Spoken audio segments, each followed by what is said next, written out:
Alors que nous accueillons sur ce plateau nos débatteurs, nos duellistes du dimanche.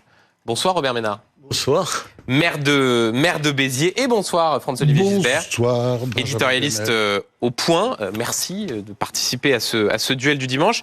On va rentrer bien sûr dans le détail de l'analyse de ce gouvernement. Mais d'abord un commentaire plus général sur son orientation politique. Je voudrais vous faire écouter ce que disait Olivier Faure à la mi-journée, le premier secrétaire du Parti Socialiste, sur France 3, précisément sur, l'orientation politique du gouvernement Barnier. Écoutez.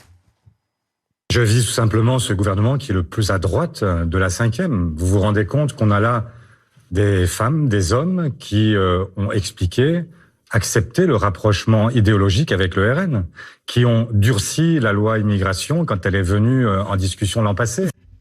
Robert Ménard, le gouvernement le plus à droite de toute la 5e République, il a raison ? Hurrah! Ah oui, ça c'est... Voilà une bonne nouvelle. Ouais, sauf que là, vous mettez plutôt de l'eau dans son moulin. Si vous mais il a raison. Mais moi, je ne vais pas vous dire le contraire. Plus à droite de toute la 5e République ? Bah oui. Bien sûr, c'est une bonne nouvelle. Moi, toute la 5e République, il n'importe quoi. Attends, pas depuis Pompidou, j'avais Sarkozy, je veux dire, c'est grotesque. Depuis Fillon. Une fois de plus, Olivier Faure est grotesque. Ça commence très fort. Robert Ménard, allez-y. Depuis Fillon, j'avais compris qu'il parlait depuis Fillon, parce que d'habitude, il dit ça. Lui, c'est de la 5e. Ah non, mais lui, il exagère toujours. On s'en fout de ce qu'il dit là, quand même. C'est de la rhétorique de plateau de télévision ou d'estrade, de meeting. On s'en bat l'œil. Oui, c'est un gouvernement de droite, et moi je suis hyper content. Vous vous rendez compte à quoi on a échappé quand même, tu vois. Madame Castet, horreur et putréfaction. Même que Monsieur Cazeneuve, il aurait fait venir tout. Mais pas lui. Mais attends, mais j'ai pas dit lui. Je dis on aurait eu beaucoup de classe. On aurait eu avec, je m'en fous de tout beaucoup de classe. On aurait eu avec lui tout un tas de gens insupportables. C'est une bonne nouvelle. Enfin les deux qui comptent dans ce gouvernement, c'est quand même d'abord le Premier ministre. Et je pense qu'à preuve du contraire, il est républicain. Et sur les sujets, moi, qui m'intéressent et qui intéressent les Français, il a plutôt des positions bien à droite. Et Monsieur Retailleau, je veux bien qu'on me raconte qu'il est 3e ou 4e dans l'ordre protocolaire, mais on s'en fout. C'est quand même lui qui va traiter les deux questions qui intéressent les Français, en dehors du pouvoir d'achat, la sécurité et l'immigration. Honnêtement, c'est un type parfait pour ça. C'est une bonne nouvelle. Dernier point, je comprends pas pourquoi le Rassemblement national fait la gueule ou la fine bouche, oui, alors qu'il devrait se dire... Pardon, Robert Ménard, c'est plus que ça. Jordan Bardella tweet en disant « Ce gouvernement n'a aucun avenir ».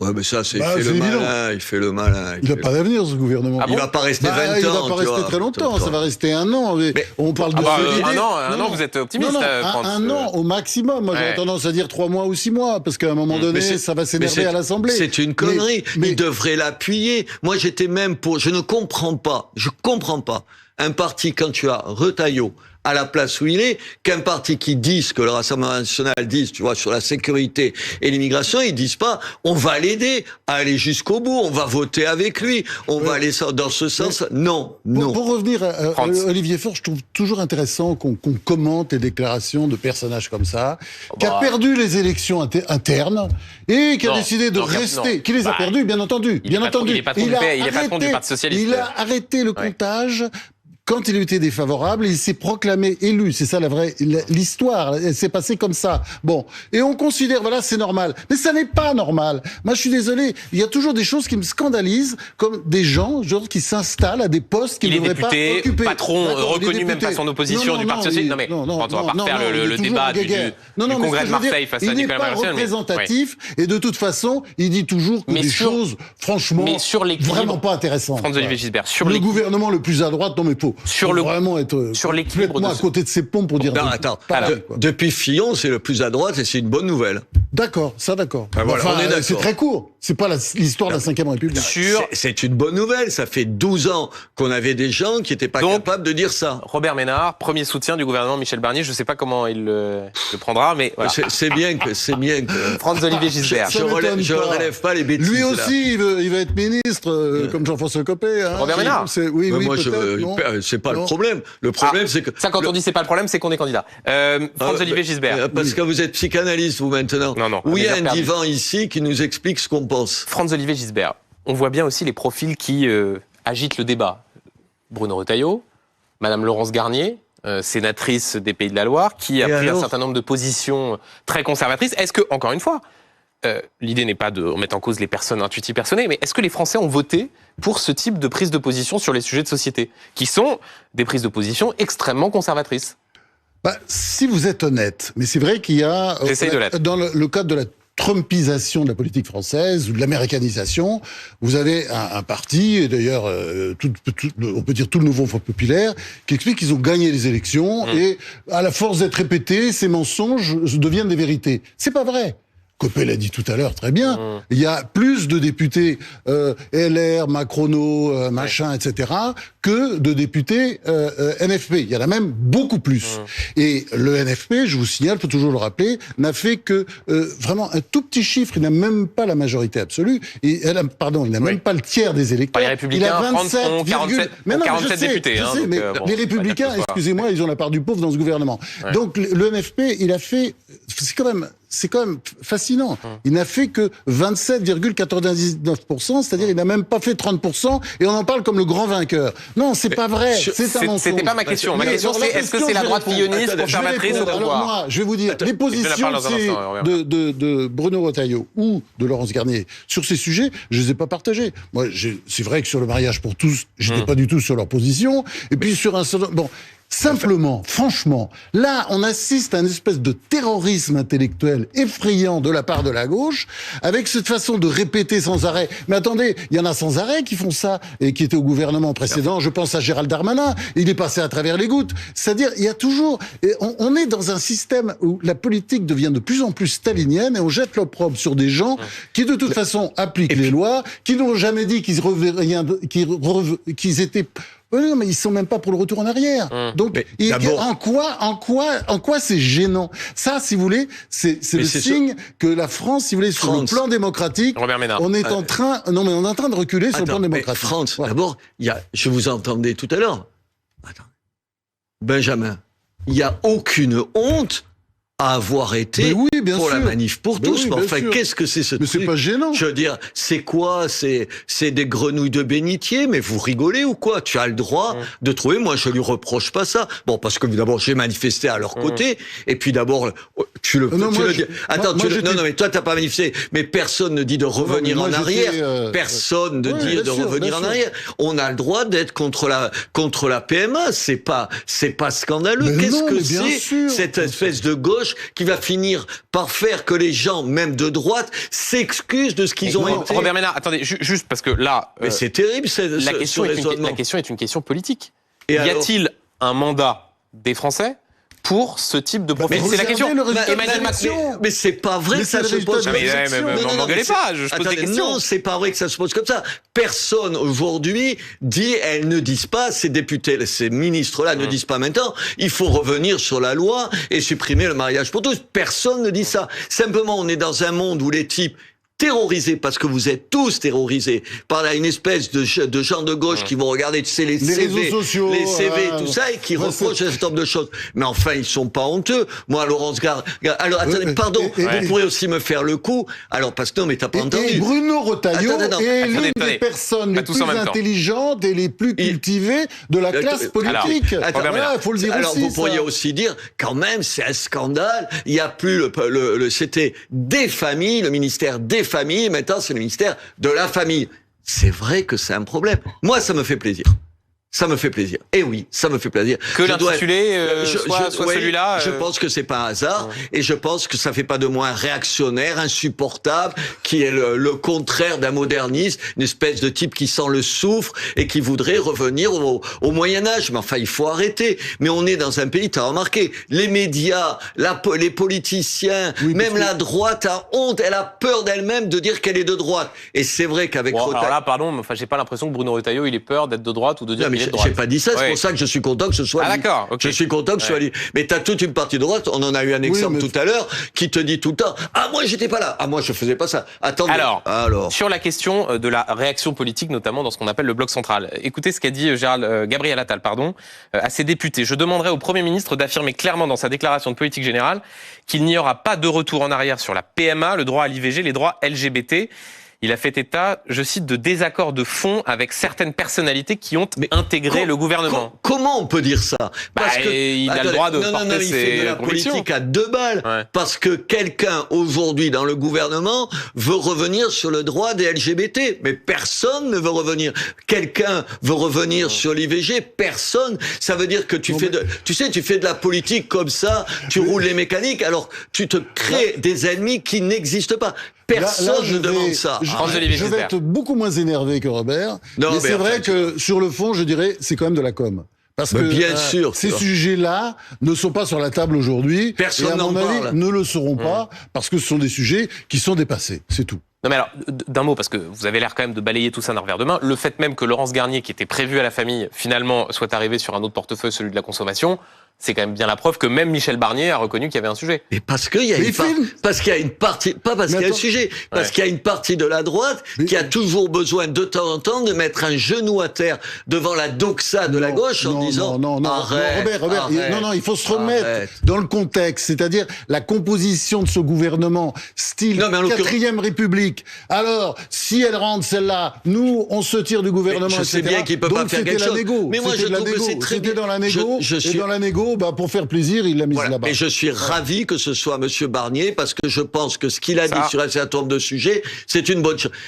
Mais c'est terrible. On peut applaudir à ça sans devenir, je sais pas, on dit barnieriste, je sais pas comment. Non, mais si, le premier barnieriste de France. Je voudrais juste vous faire écouter ce que disait sur ce plateau celle qui, quelques heures plus tard, le lendemain, pour être très précis, allait devenir ministre de l'Éducation nationale.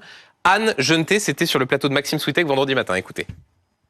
Pourquoi est-ce qu'il y a eu cette dissolution? Pourquoi est-ce qu'on a voté? On aurait pu avoir le même gouvernement il y a une centaine de jours. Il y a même 2 ans. Il y a même 2 ans, la faute à qui? Les LR, qui n'ont jamais voulu travailler avec nous. Absolument jamais. C'est pas faute de leur avoir tendu la main, qui nous ont tapé dessus, d'ailleurs, sévèrement et méchamment. Bruno Retailleau à l'intérieur, ça vous va? Ça exige une grande vigilance. Quand je vois les positions que M. Retailleau a pu prendre dans le passé, y compris certaines qui ont rejoint celle de Mme Garnier qui a été citée là, j'espère bien que M. Retailleau mettra en œuvre la politique de M. Barnier et pas la sienne.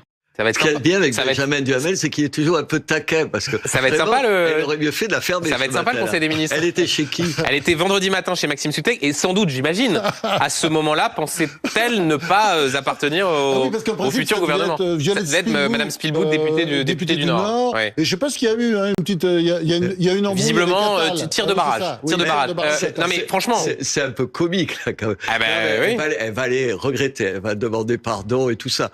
Non mais plus sérieusement, au-delà de l'aspect effectivement amusant de l'archive, ça veut dire que ces personnes-là vont se retrouver à côté au sein du Conseil des ministres. Mais c'est la vie politique, enfin, c'est ça depuis toujours. Mais Benjamin, il est tellement jeune. Et Rocard, il était bien dans le gouvernement, enfin, sous la présidence de François Mitterrand.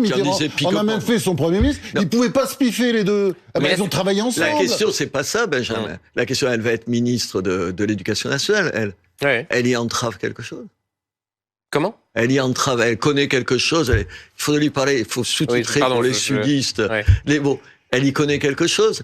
J'en sais rien. Plutôt spécialiste des sujets de défense sur le papier. Alors peut-être que ça a un rapport avec l'éducation nationale. De temps en temps, les cours de récréation peuvent ressembler à des champs de mines. Il y a un petit point quand même, parce qu'elle ment effrontément. Elle est ministre. Sur quoi? Elle n'était pas encore ministre. Elle ment effrontément sur l'histoire de LR. Quand vous regardez bien, Dieu sait si, je vais dire, répéter sans être contredit, mais c'est Emmanuel Macron, il a perdu les législatives en 2022. Il s'en est pas rendu compte. Et il n'a pas fait ce qu'il aurait dû faire à ce moment-là, puisqu'il lui manquait une trentaine de voix.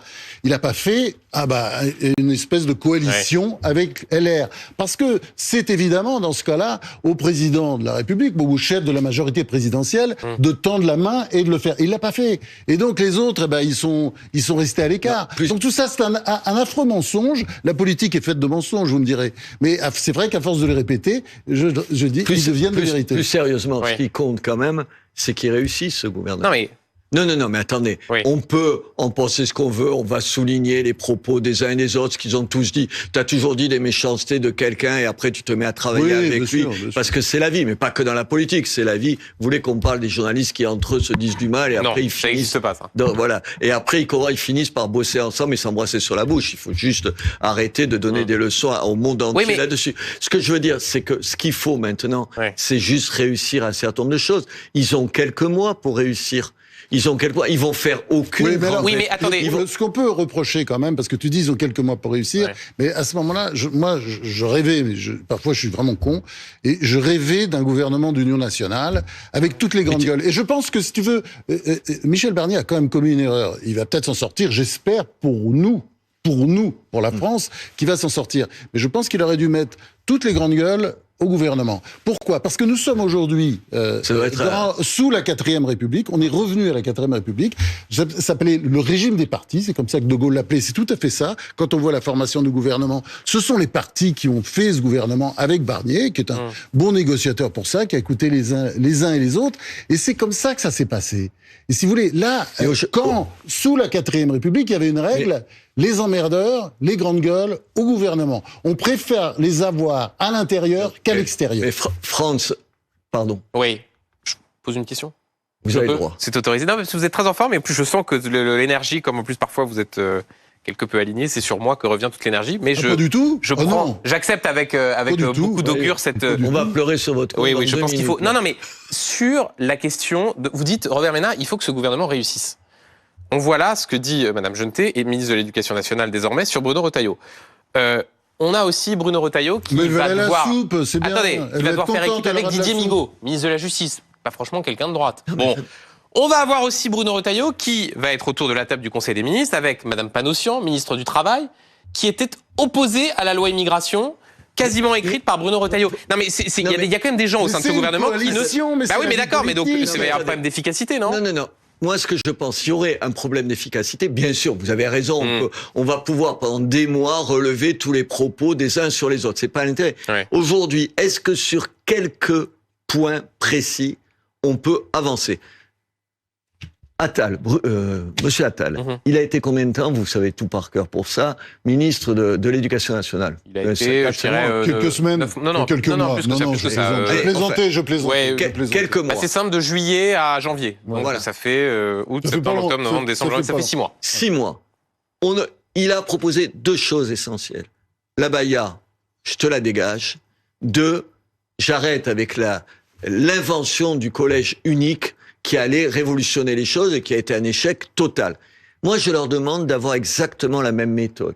C'est-à-dire, sur un certain nombre de questions, voir s'il n'y a pas 2 ou 3 idées simples sur l'immigration, sur la sécurité, qu'ils réussissent. C'est tout ce qu'on leur demande. S'ils pensent faire des lois, tu vois, des lois qui changent le monde, la France et tout, il n'y a aucune possibilité de le faire. C'est très compliqué de gouverner sans majorité. Oui. Et là, quand on regarde les comptes, c'est vrai que c'est le groupe le plus puissant actuellement à l'Assemblée nationale, parce qu'ils veulent avec 243 députés, parce qu'ils veulent ils ont 243. Il leur en manque quand même une cinquantaine. Oui, il leur en manque une cinquantaine. S'ils veulent de grandes lois, de grands débats, les guerres de religion auxquelles on est habitué, tout, tu n'y arriveras pas. Il y a un certain nombre de mesures sur l'immigration. Il y a gouverner par décret, mais gouverner par décret, ça, il y a quand même des limites. On peut pas aller tout à fait au bout. On peut pas aller jusqu'au bout. Moi, je pense pas qu'ils vont régler les problèmes de la France. Ils vont juste nous permettre de régler quelques petites questions. Et s'ils faisaient ça, ce serait déjà miraculeux. Rien que pour ça, il faut les soutenir. Vous parliez tout à l'heure de Violette Spilbout, celle qui a donc failli devenir ministre de l'Éducation nationale. Flinguée alors par qui? Par Attal? Non, c'est pas trop. Non, je crois pas, parce que plutôt d'autres personnalités, peut-être des élus du Nord. On connaissait les tweets qui remerciaient par exemple le président de la République pour la nomination au gouvernement. On connaissait les tweets pour le remerciement du fait d'avoir été au gouvernement. Et là, regardez, tweet de Violette Spilbout, c'est un grand honneur d'avoir été pressenti pour devenir ministre de l'Éducation nationale.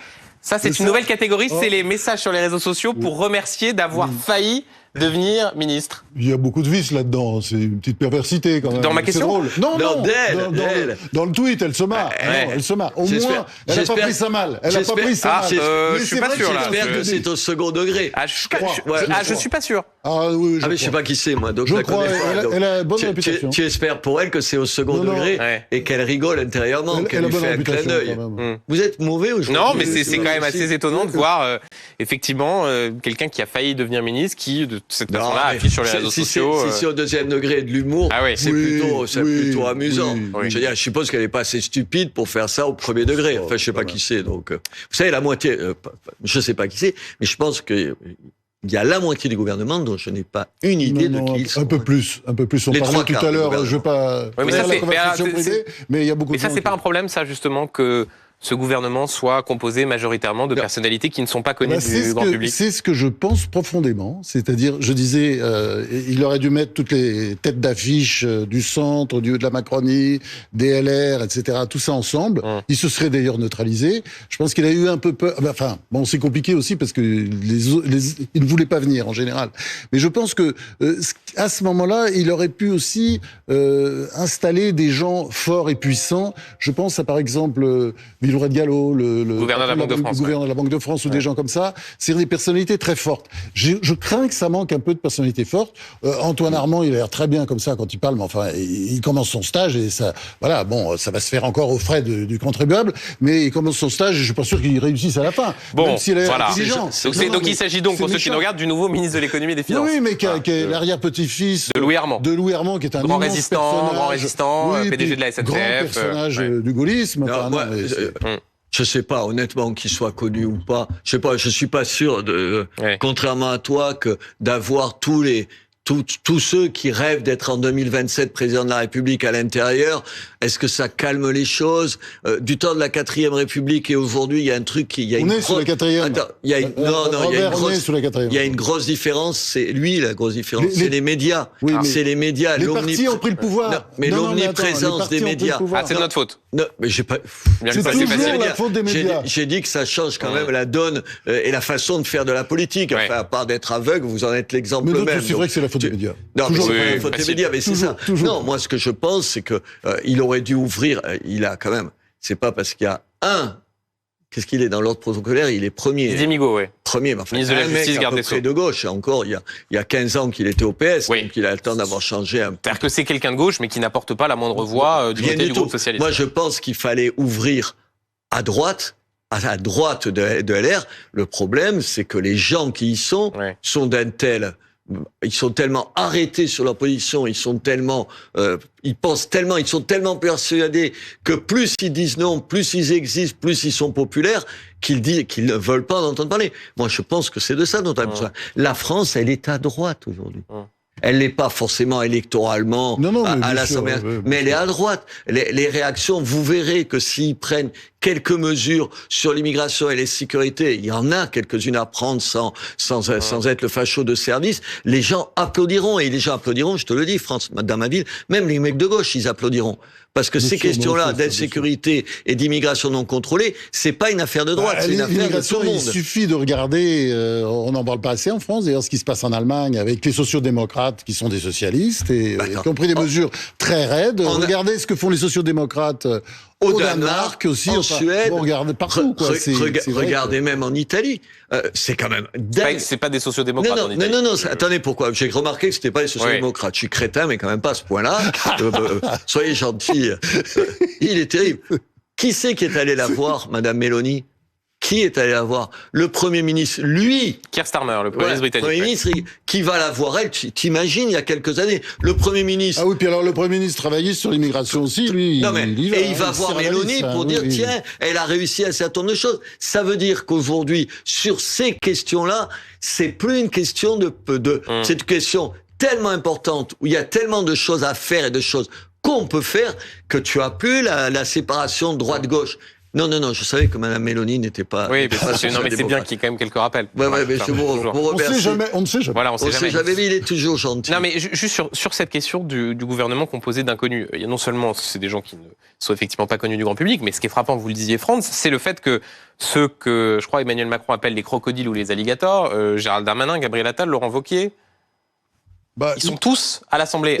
Édouard Philippe, il n'est pas parlementaire. C'est pour ça que je ne le citais pas. Il va faire la bamboula aussi. Ça, c'est la danse du scalp. Bon courage pour le gouvernement qui va arriver et qui va avoir tous ses responsables politiques, pour certains candidats putatifs en 2027, qui n'ont pas forcément tous intérêt à leur rendre la vie la plus facile possible. Parce que moi, je suis moins ébahi que Robert, parce que je pense que s'il y a, une erreur au départ, c'est celle-là. C'est-à-dire que il faut essayer pour, neutraliser les adversaires potentiels. C'est toujours mieux de les mettre au gouvernement. Et si on en a peur, on peut se dire aussi qu'ensemble, ils vont se neutraliser. Bon, je pense quand même que Michel Barnier, qui a de l'expérience, a essayé de le faire et que de toute façon, il a pas dû réussir. Voilà. France, quitte à être un peu nunuche, avant que Benjamin Duhamel me le reproche, moi, j'espère, on jugera aussi de la crédibilité de ceux que vous venez de nommer à leur attitude par rapport à ce gouvernement. Qu'est-ce qu'ils vont jeter de l'huile sur le feu, mettre en avant les désaccords, ou ils vont se dire... Ça a commencé, Attal et Darmanin, ils ont cogné fort déjà. C'est pour ça que je relève la démagogie de ce genre de propos, parce que c'est de la démagogie à l'état pur, de se créer, tu sais, de toute pièce un ennemi qui n'existe pas. La gauche, elle a passé son temps à dire qu'il y avait un danger fasciste en France, tu vois, c'était le Rassemblement National qui allait les menacer. Ouais. Enfin, le Rassemblement National, tu peux dire qu'ils sont... Tu peux ne pas être d'accord, je crois qu'aucun de nous deux n'est d'accord avec eux. Je pense pas qu'ils menacent la démocratie et que demain matin, Marine Le Pen soit un coup d'État permanent. Je ne le crois pas un instant. Donc, on verra des uns et des autres à quel point ils sont responsables ou à quel point ils jouent une fois de plus pour leur gueule et que pour leur gueule. On suivait tout à l'heure en direct sur BFM TV les passations de pouvoir, les premières à Bercy, les autres auront lieu demain matin avant un premier conseil des ministres. On l'a vu très studieusement. Eh bien voilà, juste avant, quand vous attendiez, là encore, sagement, avant de rentrer sur ce plateau, je voudrais qu'on écoute un extrait du discours du nouveau ministre de l'économie et des finances, Antoine Armand. Écoutez. Je mesure la chance que j'ai d'hériter d'un tel bilan. Je mesure aussi l'ampleur des défis auxquels nous devrons faire face ensemble. C'est le combat pour la souveraineté industrielle, technologique, numérique, alors que des gigapuissances politiques, économiques la mettent en péril. C'est enfin, oui, le combat pour les finances publiques plus robustes, sans lesquels nous dépendrons toujours des autres. Et pour mener ce combat, soyons clairs, nous avons besoin de l'Europe. Nous avons besoin de l'Europe, mais étonnamment, alors même que Bruno Le Maire envoie une petite épine, une petite pique sur le thème « Dans mes tiroirs, vous ne trouverez pas de projet d'augmentation d'impôts », Antoine Armand, il dit pas ça, et il est dit même dans le colonne du journal du dimanche, exclure d'office certains prélèvements exceptionnels et ciblés ne serait pas raisonnable. Donc, sur les hausses d'impôts, il n'y a pas de ligne extrêmement claire et ferme. Mais attendez, parce que vous en avez une, vous, de ligne extrêmement claire et ferme, parce que tout le monde sait ce qu'il faut faire. Moi, j'entends les effets de manche, il faut pas augmenter les impôts, je suis d'accord. Qui est pour augmentation des impôts? Honnêtement, vous en connaissez un, que ça, c'est la première affaire. La deuxième chose, oui, bien sûr, il faut commencer par faire des économies. Il faut commencer par faire des économies. Mais tu les fais où, les économies? À un moment donné, tu en prendras un peu à des choses qui seront... Si tu mets moins de fonctionnaires, il y aura des gens qui vont gueuler surtout à l'éducation nationale, à la santé, tu le feras. Il faudra donc, moi je pense, à part d'être absolument un démagogue absolu, sur un certain nombre de gens, oui, je sais qu'on ne sera pas d'accord là-dessus, faire payer de façon transitoire un peu plus d'impôts aux entreprises qui gagnent le plus d'argent. Je parle pas aux PME et aux petites entreprises. Je parle à des entreprises pour qui ça a été un bonheur, la crise énergétique. Pour qui ça a été un bonheur parce qu'ils ont gagné encore un peu plus d'argent. Et un certain nombre de gens... Et un certain nombre de gens qui ont beaucoup d'argent. Je vais te dire, je finis ça. Je ne suis pas de ceux qui disent il faut faire payer les riches, je connais trop. Oui, mais... Je pense quand même que pour faire passer un certain nombre de mesures qui seront impopulaires, je prends un exemple. Je suis maire. Écoute, je vais te dire, je suis maire. Quand tu vois l'explosion dans la fonction publique des arrêts maladie, et si tu te dis, pour diminuer le nombre d'arrêts maladie, il va falloir passer, par exemple, d'une journée non payée dans la fonction publique à 3 journées exactement comme dans le privé. Pour vous, si vous prenez ces 3 jours pour lesquels vous ne serez pas payé, si tu fasses ça, il faut que tu dises aux gens en même temps, on vous demande un effort, mais on va demander un effort à ceux qui gagnent le plus d'argent. Sinon, tu es inaudible. Si c'est ça... c'est de la com, et de toute façon, ils savent faire de la com, et c'est bien. Mais simplement... Pourquoi tu dis que c'est de la mais le com problème, tu dis, on va faire ça, c'est pour faire passer la pilule. Mais non. Mais il faut demander un effort à tout le monde. Je pense que la situation de la France est tragique. Le surendettement, les déficits partout. On est dans une situation qui rappelle un peu celle de 1958 quand De Gaulle est arrivé au pouvoir, sauf qu'il n'y a pas encore vraiment la guerre civile. Là, il y avait la guerre civile en Algérie. Il y avait l'Algérie en toile de fond. 15% d'inflation. Donc, c'était cataclysmique. Et je pense qu'il faut prendre des mesures. Mais pour prendre ces mesures, qui sont effectivement la réduction des dépenses publiques, et puis peut-être un certain nombre d'impôts, mais là, il faut être très prudent. Pour une raison très simple, c'est que aujourd'hui, l'un des grands drames français, parce que j'ai parlé du surendettement débile, Macron, il a quand même coûté, en endettement, comment dire, c'est 1200 milliards, mais c'est et Bruno Le Maire s'y arrête assez peu d'ailleurs, son bilan mais financier. C'est 1200 milliards. Mais France, tu verras, catégorie sociale par catégorie sociale, la première chose que chacun va dire, c'est plus de subventions. Et les chefs d'entreprise, ils sont comme tout le monde. Dans ce pays, on est biberonné à la subvention. Oui, alors justement, les chefs d'entreprise biberonné à la subvention. Pourquoi c'est pas vrai? Pourquoi? Mais oui, bien sûr, il y en a, bien sûr. Enfin, mais pourquoi? Ils passent leur vie à demander tous de l'argent, Robert, tu vois. mais attends, il faut reprendre un peu les bases de l'économie. On a l'impression que tout ça ne compte pas. Il y a un excellent livre par Jacques Delarosière, ancien directeur du FMI, formidable, Jacques Delarosière, chez Odile Jacob. Vous notez, le déclin français est-il réversible? Et qu'est-ce qu'on y a? Parce qu'il donne les derniers chiffres. Mais ça, on le sait. La France est l'un des pays. Pourquoi on est désindustrialisé par rapport aux pays européens? On a 10% du PIB. C'est l'industrie manufacturière. C'est 2 fois moins. On est 2 fois moins industrialisé que l'Allemagne. Même moins encore que l'Italie. On est le mouton noir de l'Europe avec la Grèce. Et pourquoi? On est tous d'accord sur le constat. Qu'est-ce qu'on fait? Pourquoi? C'est pas la faute au gouvernement, etc. C'est certainement pas la faute à l'actuel gouvernement. C'est la faute à tous les gouvernements qui sont succédés et qui ont décidé de traire la vache, de faire payer au maximum les entreprises, puisque à la fin des fins, c'est dans son livre, Jacques Delarosière, tu découvres que les taxes sur les entreprises sont en France 7 fois plus importantes qu'en Allemagne. Voilà. Oui, 7 fois plus importantes. Je suis d'accord avec toi. Donc, les entreprises françaises, elles travaillent avec des boulets aux pieds, la main attachée derrière la chaise, et c'est ça la vraie histoire. Et d'ailleurs, elles se débrouillent, et on croit que, sous prétexte qu'il y en a qui gagnent beaucoup d'argent, elles vont payer. Ben oui, elles s'en iront. C'est tout. Ce sera comme ça. France. Vous pensez que ces entreprises qui gagnent leur argent à l'extérieur, qui la rapportent ici, Robert Ménard vous répond. Je te dis juste que de façon conjoncturelle, il y aura à prendre bien sûr. un certain nombre de mesures. J'ai rien dit d'autre. Mais attends, je suis pas en désaccord. Voilà, on est d'accord. Et ensuite, l'opposition de... Mais à ce moment-là, il faut expliquer aux gens. Il faut expliquer aux gens. On a un gouvernement qui n'explique rien là-dessus.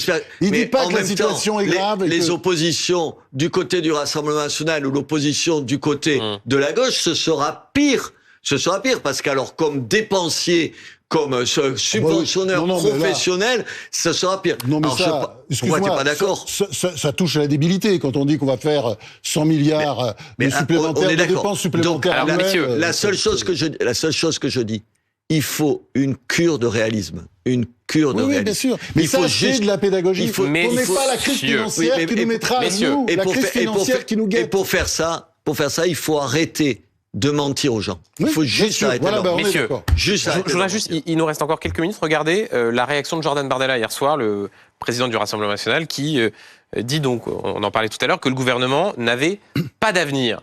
Et il va y avoir concrètement une échéance. Le budget présenté le 9 octobre, une discussion qui va s'étaler jusqu'à la fin de l'année civile.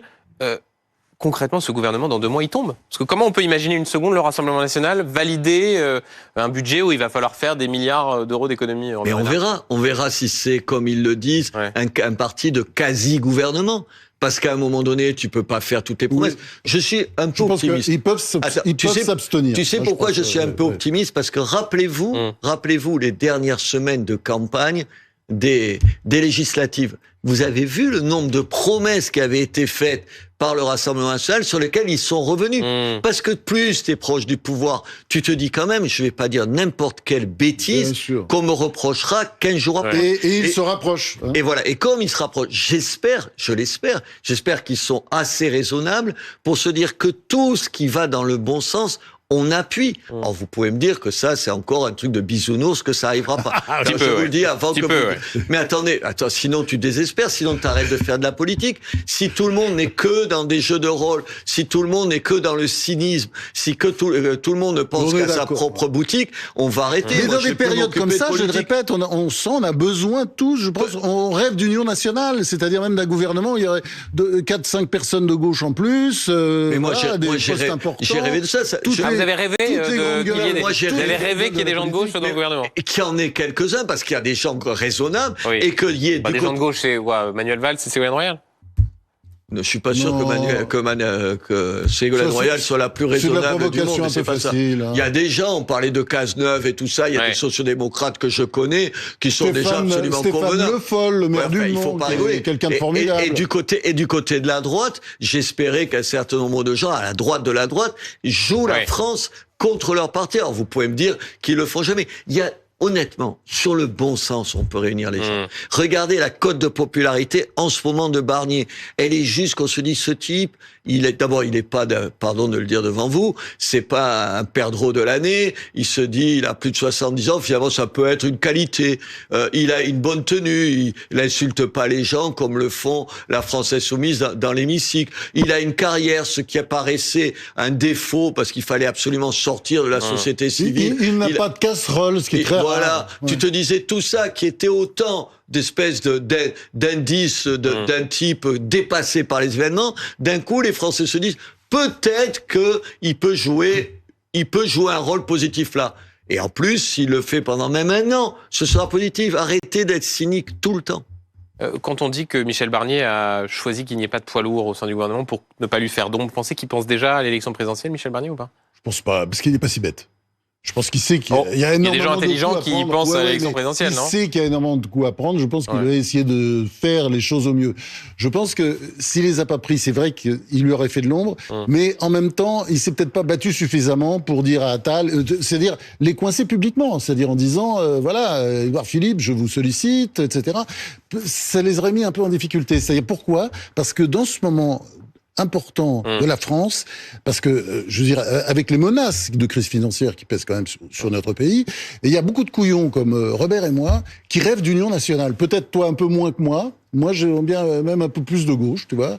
Peut-être pas toi. Mais toi, t'as toujours été de gauche. Non. Oui, c'est bien connu. Oui. Je crois que tous les téléspectateurs en ont eu la démonstration ce soir. Juste, Robert Ménard et François Gilbert, un dernier mot sur l'annonce d'Éric Ciotti, c'était il y a quelques heures dans les colonnes du Figaro, qui annonce quitter les Républicains. Donc c'est la fin du psychodrame juridique, de ce siège place du Palais Bourbon vide avec des salariés en arrêt maladie.